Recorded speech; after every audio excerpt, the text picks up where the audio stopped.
This isn't necessarily my own Skinwalker experience, as it is more of a general story surrounding my family and their background.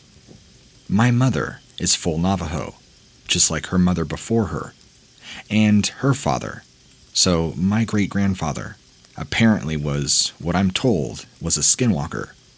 He died a pretty horrific death, probably in turn from his own black magic, or so I'm told. Now, even though he was supposedly a Skinwalker, his daughter, my mother, and I are not anything like that. We do not dabble in magic, and only entertain good spirits. My mother and grandmother both have pretty terrible stories about this man.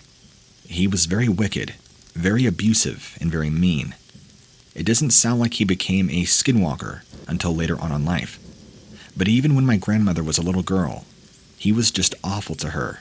And as my grandmother grew up and got into her later teens, her uncle, who she was very close with, somehow went missing and never showed up.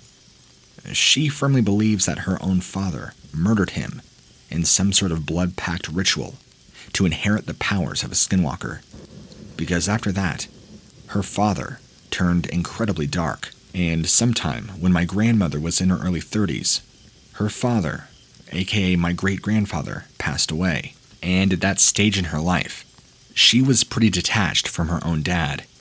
He had stopped coming around, became even more evil and abusive than ever before, verbally and emotionally too.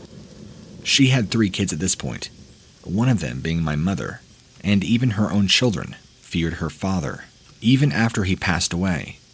That was just the beginning.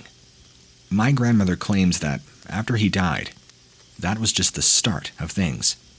All of a sudden, this dark energy, or dark spirits, began following her family around, which she believes to be the spirits that possessed her own father, and once he passed, not having a body to control, they are now free to roam and come after her and her family, frequently attacking them in any way they can. My mother was witness to this multiple times growing up, seeing all sorts of horrible things happen. One of the most frightening was one night when my mother was about 10 years old. They were staying alone, just her and her mom. Her siblings, she believes, were off at a friend's house this night, when all of a sudden, these walking upright coyote-looking creatures began trying to break into her single trailer, doing everything they could to try and tear the door down.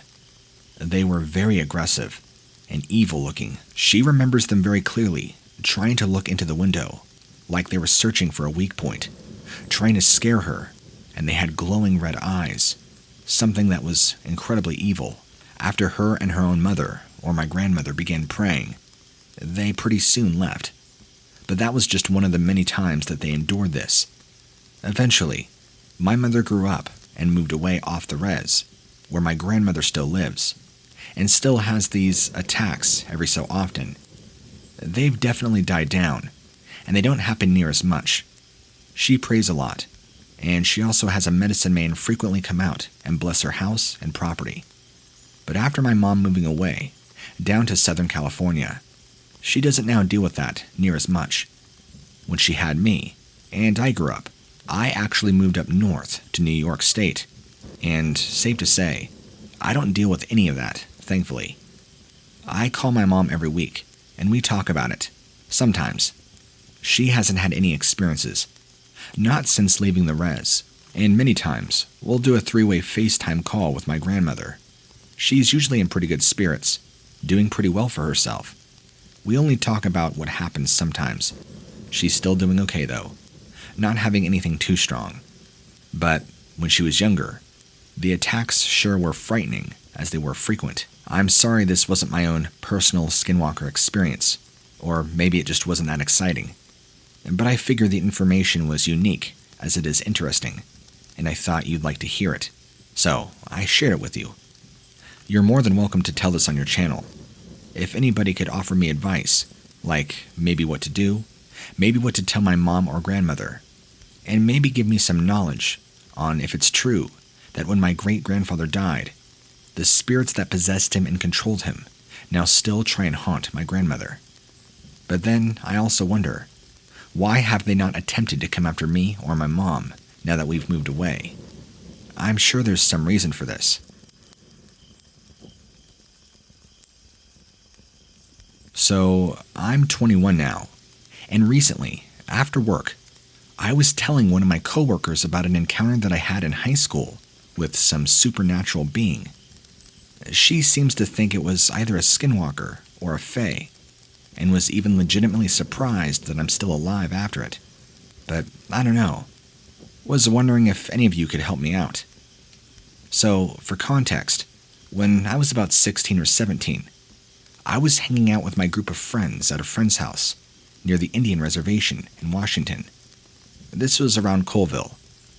But our friend had an orchard right behind her house. So, naturally, we decided that we would play sardines, that hide-and-seek game where one person hides. When you find them, you hide with them, out in the orchard at night. So we had been playing for like 2 hours at this point, and I had found myself lost by myself in this orchard at like 1 or 2 a.m. in the morning. So I'm wandering around in the dark in an orchard, trying to find my way back to her house, when I noticed at the end of the row, I was standing in there was this super tall, probably 8 to 9 foot man-shaped thing, made of orange light, just standing there. So naturally, I thought it was an old street lamp, and the branches just made it look like a man. But I had to test my theory. I walked about 8 to 9 rows in one direction, looked down the row, and that thing was standing at the end of that row too. So I began walking back and forth, picking random numbers, and every time it was standing at the end of the row, probably like 300 to 500 feet away from me, it never got any closer. Until finally, I had proven to myself that it was not crazy, and decided that if it was going to kill me, it would. And simply, I wouldn't know how to defend myself. So no use worrying about it. I walked away, found my way back to my friend's house. When I told my coworker about the other night, she was genuinely surprised that I was still alive. Told me that to her knowledge, the only two things it could have been was a skinwalker or a fae. But everything I can find on the internet about skinwalkers says they usually present themselves as a deer or a coyote. I can't find anything on what a fae is. Apparently, the reason she was surprised that I didn't die was because a skinwalker usually will kill indiscriminately, because that's all it's looking to do. Apparently, if this was a fae, I had tried to offer it something it might not have killed me, but since I didn't, it definitely would have. Also, I know that rude raksha seeds can ward off negative energies and entities. It makes me wonder if that was a fae or a skinwalker. Did my mala protect me?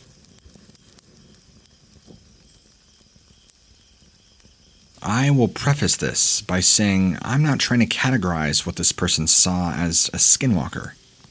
I think this is a useful category, but at times broad. I will only describe what he saw. When he and I and a few other students discussed what he saw, skinwalkers came up by name. So did Wendigo. We loosely referred to it as a skinwalker, but mostly just as it. I'm a high school teacher. I love my job. I teach math, which I love and the kids hate. So, to keep to the kids on my side, I frequently give them breaks to just do whatever. So, by now, my students know I love talking about certain topics, including the paranormal, but especially UFOs. We actually listened to the Hunt for the Skinwalker audiobook yesterday in the class that this student is in. So today, this student, a super smart and talented kid, I might add, charming, witty, a great young person, says to me, "Hey, I have a story." He was driving to his home from the gym at about 9:30 p.m. some day last week. He said he was feeling great, had a great pump, everything. He was turning onto his street when he saw a bipedal thing moving quickly in the direction of the road he was able to turn onto. It was in an open field. Said it was the color of my classroom wall, basically white. But when I said it was white, he would say no, say it was the color of the wall. He said it was tall and slender, but not just skin and bones, still muscled. He said it was moving at a speed similar with his car across this field, and said its legs were long and it had big feet. I'm struggling to exactly recall or honestly make sense of how he described its legs and locomotion. I'm going to ask for clarification, but it also seemed like he was struggling to describe it in the first place. He mentioned its knees being prominent, but also that it seemed to have that weird classic dog leg thing going on, but only when its legs was back. He says when the leg was forward, it bent like a human leg. I'm kind of imagining it taking these fast tiptoe-looking steps, where its legs come down and back, maybe changes shape or something. He said its arms were long, and it had witch fingers. He did not see a head or neck on its shoulders. We looked at that classic 4chan Skinwalker trap cam picture, where it's looking at the camera. He said, that's what I saw, but without a head. He said it left a tall, blurry trail of its own image as it moved. And the oddest thing of all, he said, it turned into a street sign. So I asked for clarification on this, but he was confused as I was. He watched it cross the street and blend into an existing street sign and disappear via this transformation. I've suggested he could return to the location of the sighting and see what he can find or remember. I find his report credible, and that he believes himself. I know a whole bunch more about stuff in the sky than I do on the ground, so I figured bringing this to light was important. Let me know what you think, especially if this rings similar to other encounters.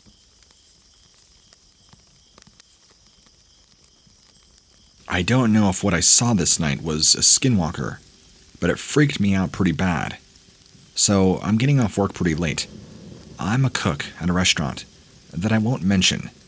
I don't want any people driving around here, or for me to lose my job, since I still work there, or worse, for this place that I love to get bad publicity. I'm kind of family members with the owner, so we'll just keep it at that. I'm leaving for my car one night, and across the field from where the parking lot is, I see this really large coyote. I thought it was weird because usually you don't see a lot of farm life out here. Maybe a cow or two, since we're surrounded by large pastures and we are kind of out in the sticks. But we do get a lot of traffic since we're near a large highway. Again, I don't want to give away too much. So I'm walking towards my car, and for whatever reason the size of this thing just catches my eye, and I look at it, and it's maybe 50 to 70 feet away from me, just standing there, on four legs like you would expect from a normal coyote, but it's just staring at me, and I thought that was weird. So I shrug my shoulders, walk to my car, unlock it, and I get in, and I just feel compelled to go look at it again. So I turn, and as soon as I turn my head to look at this coyote staring back at me, it does something I can't even comprehend any animal could ever possibly do. Just like a person would, crouching down. It very casually just stands up on its back legs, very comfortable looking, like it wasn't struggling at all, and didn't even seem like it was even hard.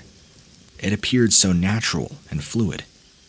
And as soon as it stood up, it began just walking towards me, so naturally just like a person would, and it had this smirk on its face, like it was going to do something bad. So I started panicking, going as fast as I could to turn my car on, throw it in reverse, and as soon as I began reversing, out of the parking lot, this thing now picks up its pace to full speed, and is now sprinting toward my car. As it's closing in on me, I put it in drive, and I floor it out of that parking lot, onto the main road. Luckily, since this was around 11 p.m. at night, there wasn't a lot of traffic, so I didn't have to worry about yielding or watching for other cars. But man, as soon as I got out of the parking lot, I didn't see it anymore. So on the way home, I immediately phoned my boss, asked him if he's ever seen any strange animals in the restaurant before, or outside, I should say. He says no, wanting to know what's going on, if he should be concerned. And I told him I just saw a really large aggressive coyote. He should be careful. He was still at the building, and so he went and checked outside but didn't see anything. I haven't seen it or anything like it since it happened. This was back in October of last year, and I've been going there consecutively every night, since it's my job. I don't know if it will return, or what it could be. I told another family member about my experience, after being very hesitant to open up. He told me, or they told me, that it sounds like it could be a Skinwalker, but I don't know anything about that stuff, so I posted it online and got minimal feedback. Somebody pointed out that I should reach out to you, and that you might have the answers I need. So I wanted to know your opinion on this situation. Was this a freak creature, or did I actually encounter a Skinwalker? Maybe a Wendigo? I would love for any opinions, thoughts, and advice you could offer. Thanks.